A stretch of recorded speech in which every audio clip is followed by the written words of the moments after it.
Et à Capri, qu'est-ce qui a changé? Alors là, c'est devenu de plus en plus dégueulasse, sauf que je suis citoyen d'honneur de la...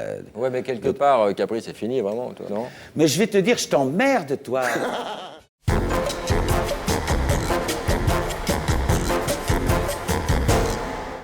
Alors, Hervé Villard, bonsoir. Bonsoir, Thierry. Donc d'abord un mail très énervé d'un collectif d'habitants de Capri qui disent « Ouais, Hervé Villard, ça serait pas plutôt toi qui serait fini ?»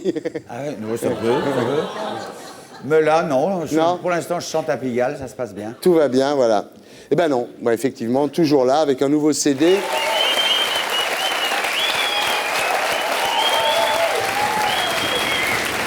Hervé Villard.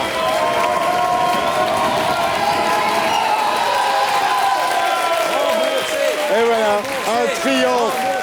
un triomphe pour Hervé Villard. Alors Hervé Villard, le dernier morceau qu'on vient d'entendre, Signal, est extrait de votre nouveau CD qui s'appelle Cri du cœur, où vous chantez 12 poètes du XXe siècle, plus une chanson de vous, ce qui fait 13 au total. Oui. Voilà. Mais pourquoi on se tutoie? Tu veux qu'on se tutoie? Ah, je préfère. Oh non. Oui, c'est plus je préfère. convivial. Oui. Oh, je préfère. On se dit tu. Je me sentirais mieux. Mais oui, Hervé. Hein? Merci beaucoup. Ouais, je l'adore. C'est sympa. Tu interprètes aussi une chanson de ta grande fan, Marguerite Duras, India Song. Oui. Il faut savoir que Marguerite Duras adorait Capri, c'est fini, et qu'elle écrivait des lettres à Hervé. Hein. Que je possède, qui sont très belles. Des lettres de On pourrait Marguerite. faire un beau livre de correspondance. Oui, mais je ne dévoilerai pas ceci. Et voilà. Alors voilà, donc dans cet album, il y a aussi Alabama Song de Brecht, Oui. il y a du Genet, du Ionesco, du Prévert, du Neruda, Il y a du Fanon. inédit de Ionesco. Ouais. C'est un inédit que je suis allé Rhinocéros fouiller bleu. dans les tiroirs. C'est une chanson qui s'appelle Les Fantômes, mon ami. T'as la boulette, toi? T'as pas C'est quoi, une boulette de shit? Non, mais c'est une affaire entre lui et moi. Avec à chaque Hervé fois qu'on- Villard. Enfin. Quand Tu on veux se croise dire- sur un arabe. Tu veux discréditer tout le yéyé? Voilà. Voilà, donc il y a cet album avec ces 12 poètes du XXe siècle. Et puis il y a la scène, le théâtre de 10 h jusqu'au 20 mars. Et Mogador, les 5 et 6 juin, voilà, Pour la fête des mères. pour la fête Parce des que je chante toujours pour la fête des mères. C'est le j'arrive. théâtre du 20 mars jusqu'à 10h, je crois que tu as fait. Moi, Non, j'ai c'est reçu un jusqu'au SMS 21. de mon amie Elena qui m'a dit Hervé Villard est en concert, j'ai pris les places. Ah ouais. Venez, mon ami. Vous allez voir, c'est très très beau. Et les musiciens, vous ne me reconnaîtrez pas. C'est un lifting à ma façon. C'est une manière de faire un lifting. Ouais. Question lifting, en tout cas, c'est bien réussi. Ça, lui, c'est. Hein? Ça se voit pas. Hein. C'est chop. Ouais, Charles c'est ça. Couture, on Voilà. l'appelle. Ouais. Alors, il y a une légende d'Hervé Villard. Hein. Ah, n'est-ce Il y a pas? une légende d'Hervé Villard et nous allons maintenant la faire découvrir à nos amis les plus jeunes. Guillaume, est-ce que vous connaissez la légende d'Hervé Villard? Non, la légende, non. La légende d'Hervé Villard, Hervé est né en 1946, le 24 juillet, dans un taxi en direction de l'hôpital Saint-Antoine. Et ce qui est incroyable, c'est encore un signe, Marika, vous en conviendrez, il est né dans un taxi, sa mère allait accoucher à l'hôpital Saint-Antoine, et quelques années plus tard, il découvrira que son père, qu'il ne connaissait pas à l'époque, N'a pas payé la course. était chauffeur de taxi. Ouais. C'est un signe. Vous appelez ça comment, Hervé? Ah, mais je m'en fous totalement de ce qu'il raconte. Voilà, bah, moi, c'est pareil. Totalement de ce qu'il raconte.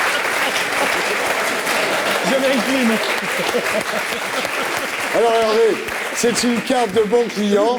Ça veut dire que grâce à cette carte, vous pouvez revenir quand vous voulez, même si vous n'avez rien à vendre. Tutoie-moi. Oui, excuse-moi, tu peux revenir quand tu veux, Hervé. Merci. Grâce à cette carte, voilà. Alors, votre père, en fait, c'était un beau parleur, un séducteur qui avait engrossé votre maman, Et toutes les femmes du quartier. qui s'appelait Blanche, avant de se faire la malle.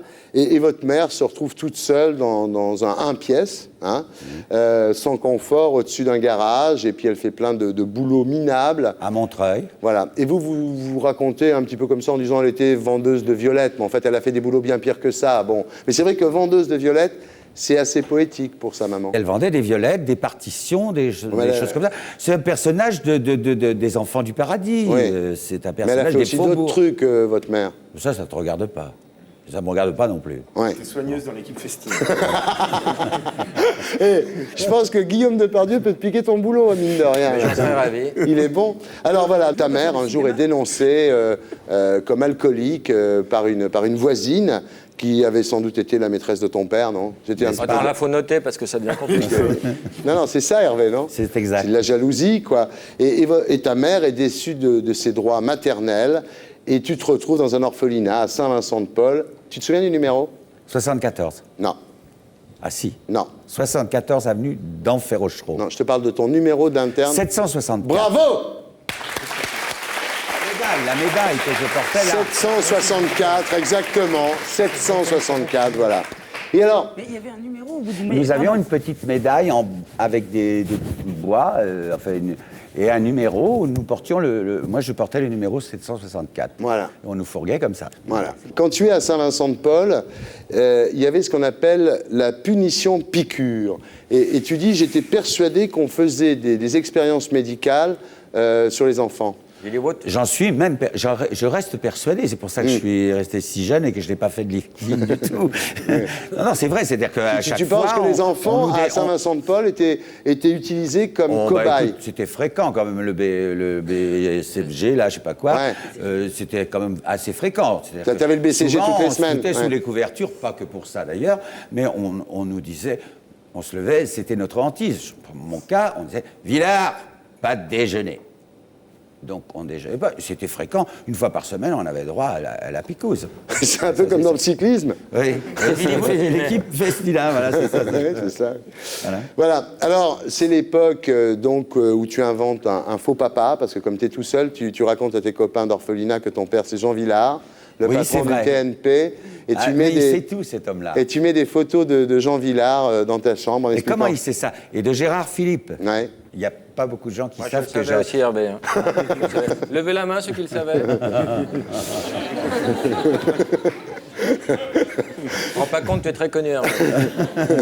La légende d'Hervé Villard est vachement plus connue que ce que je pense finalement. Et donc c'est l'époque effectivement où le président René Coty décide d'envoyer les orphelins dans des familles paysannes, à la campagne, hein, c'est ça. Ouais. Et tu te retrouves dans le Berry, Oui. chez Nénès. Au fin fond du Berry, à côté Chez de chez Nénès. son père. Voilà, chez Nénès. Ouais. Ouais, Chez Nénès Auxiette, voilà. qui ne buvait pas que du petit lait. Alors le problème, c'est qu'il faut faire 7 km à pied pour aller à l'école, 7 km à pied pour revenir, Oui. Ce qui fait 14. ce qui fait 14 Et je vais ajouter, pour être gai, en sabot. en sabot. Et là, un jour, effectivement, tu en as marre de faire ces 14 km à pied en sabot, et tu passes devant chez la Louise. La Louise, c'était ce qu'on appelle à la campagne une absente, c'est-à-dire Oui, c'est quelqu'un... tout ça. Elle hurlait après le ciel, après le bon Dieu, en hurlant comme ça, avec une perche immense. On dit, Vin Dieu, vin Dieu, vin Dieu. Et elle avait encore les jupons Ouais.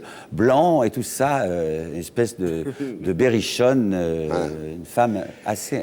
Et la assez- Louise, tu savais où elle cachait son pognon, Et je lui ai piqué son et pognon. tu lui as piqué son pognon. Enfin, 50 francs ou 5 francs, je me souviens plus. à Non, l'époque. 50 francs, Ouais. effectivement, sous les draps, tu lui as C'est piqué ces ça. 50 Il a- balles ouais, pour ouais. aller t'acheter des vraies chaussures Pour avoir des chaussures. et pour quitter ses sabots.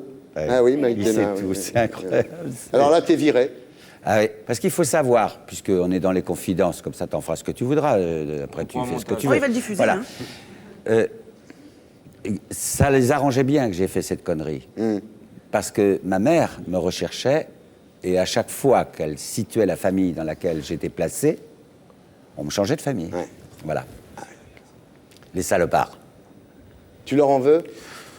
Je leur en veux pas, mais je les plains. Et j'espère que ça n'arrive pas aux enfants aujourd'hui, ce dont je doute Ouais. encore fort. Voilà, donc après tu fugues énormément, tu deviens un jeune fugueur, c'est comme ça que tu te retrouves à Paris, à On peut dire voleur aussi. Ouais, on à peut dire. Pigalle. Oui. Alors là, tu fais des courses pour les Macs, pour les prostituées, tu Oui. emmènes les perruques des prostituées C'est tout. chez le coiffeur, tu promènes leurs chiens, enfin tu deviens un petit peu le chéri de Cédar. Oui, j'allais faire nettoyer les bas à couture, je m'occupais des perruques oranges, des perruques noires, des perruques... C'était l'époque. Et c'est les premières mini-jupes que j'ai vues avant la mode des mini-jupes. Et je m'occupais aussi de nettoyer un peu le bordel. Ouais. C'est vrai. Et on me planquait à l'époque dans le placard.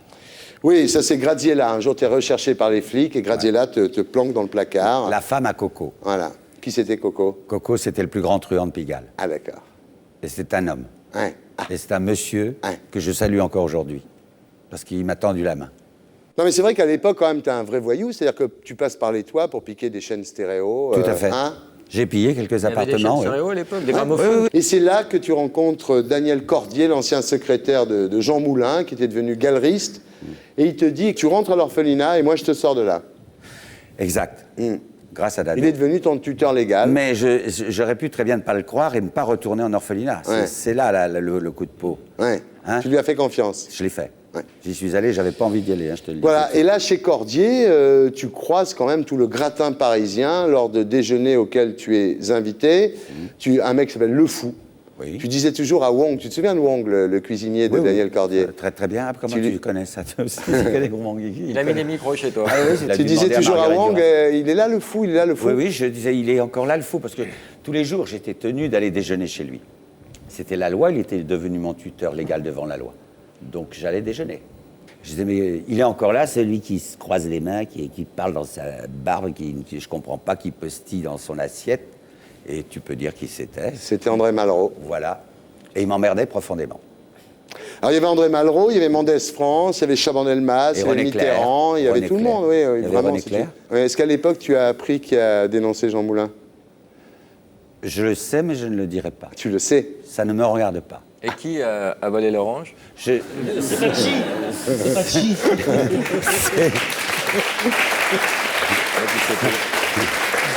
Voilà. Et donc, grâce à Cordier, tu trouves un boulot de marchand de disques aux Champs-Élysées, au Lido ou chez Symphonia? Chez Symphonia. Chez Symphonia. Voilà, tu prends des cours de chant, des cours de comédie, et c'est là que tu changes de nom, parce qu'en fait, le vrai nom d'Hervé Villard, c'est C'est René. René Villard, Hervé. Ce sont mes initiales. Mais oui. Tu enlèves un L à Villard pour que ça soit plus gros sur l'affiche. Je trouve ça assez bien. Oui. Hein. Et... Et là, C'est le drame. non, pas du tout. Non, au contraire. C'est après. C'est là que tout arrive. C'est après. C'est là que tout arrive.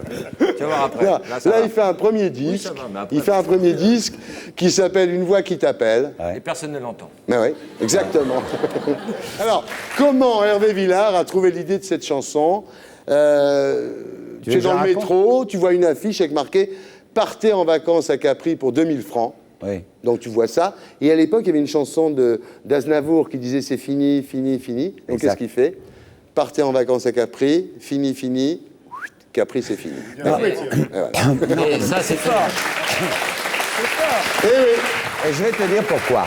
Et je vais te dire pourquoi. Avant, tu avais réfléchi à d'autres trucs dans le métro. Vous voulez chanter du Oh, mais beau, chanter du beau, du bonnet. Et ça n'avait pas Non, marché. non, ça m'intéressait pas. Non, je vais te dire pourquoi.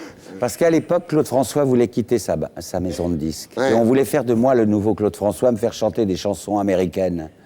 En français. Des adaptations, à l'époque, tout le monde présent, tu faisait peux ça, t'en aller, ouais. des chansons comme Ouais, ça. ouais. Et je ne savais pas le faire. Moi, j'aimais Mouloudji, j'aimais tout ça.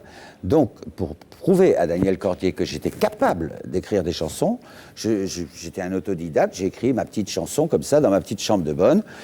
Et je me suis inspiré des chansons d'amour que j'entendais à l'époque, alors que tout le monde faisait Yé Yé ou Abdou Voilà. tout ce que tu veux. C'était.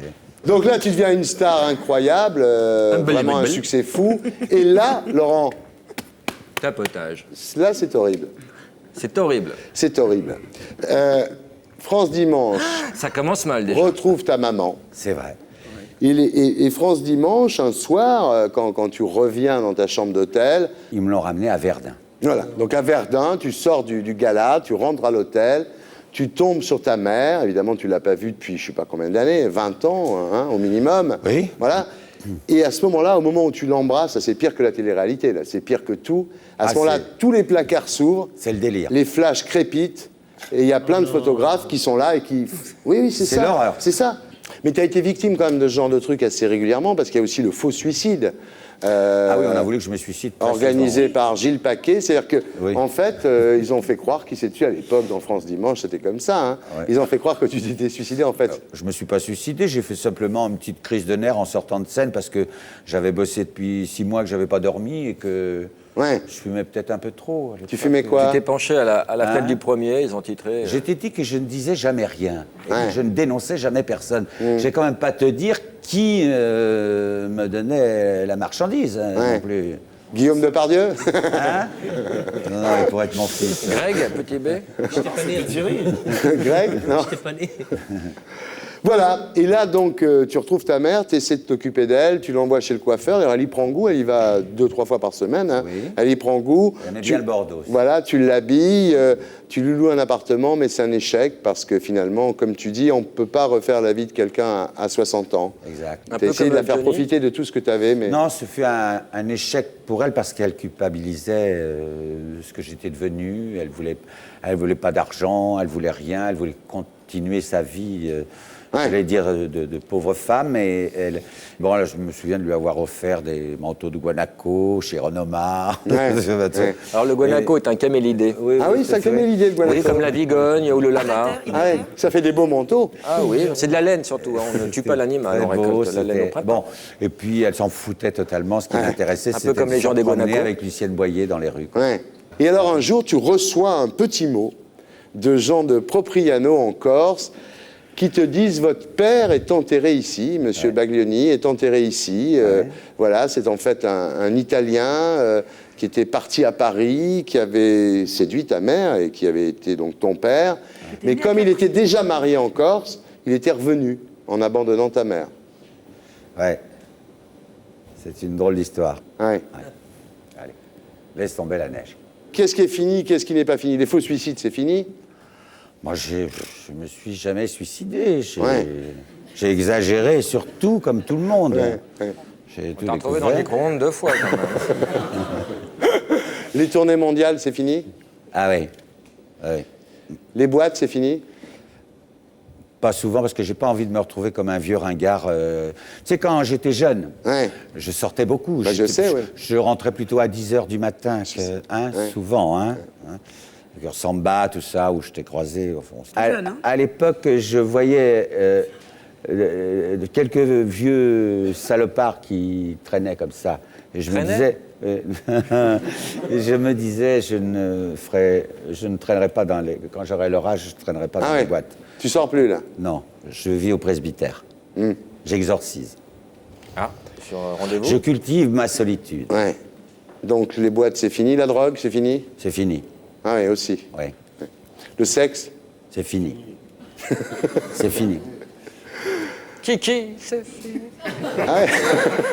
Mais tu es jeune encore, Hervé, pourquoi Ben c'est oui, il est fini jeune. Non, je vais te dire, Hervé, il fait jeune. C'est incroyable. Il est fait jeune. Hein? J'ai 58 ans. 58 ans, t'as pas tellement changé, finalement. Je peux te chanter ça en espagnol comme Iglesias, mais ça ne servira à rien. Non, mais on va faire une interview. Il n'est pas changé.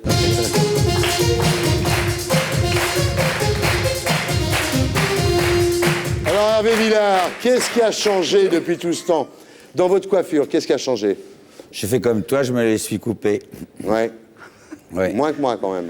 Hein? Moins que moi. Ben, elles sont pas totalement contentes quand je les coupe trop. Ouais, ouais.